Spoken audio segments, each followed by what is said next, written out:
আমরা জাতীয় ভোক্তা অধিকার সংরক্ষণ অধিদপ্তর থেকে আজকের আমাদের যে রীতিমতো কার্যক্রম তার অংশ হিসেবে আমরা আজকের এই অভিযান পরিচালনা করছি। আপনারা দেখেছেন যে আমরা বিভিন্ন যে পেট্রোল পাম্পগুলো আছে সেই পেট্রোল পাম্পগুলোতে আমরা আজকে বিভিন্ন অভিযান করেছি।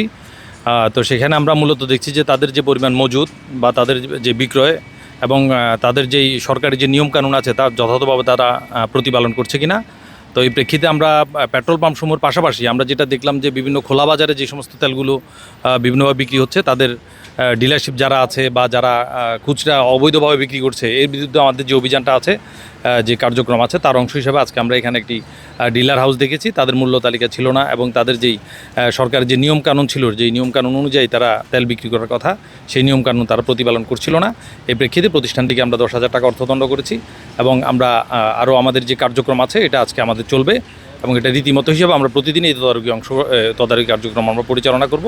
তো আমরা যদি সরকারের যে নিয়মকানুন আছে এটা যদি ব্যর্থ ঘটিয়ে কোনো অসৎ ব্যবসায়ী যদি মানুষকে জিম্মি করে অতিরিক্ত মুনাফা অর্জনের চেষ্টা করে তাহলে সরকারের যে আইন আছে এই আইন অনুযায়ী আমাদের সর্বোচ্চ যে ব্যবস্থা রয়েছে আমরা সেটা গ্রহণ করব।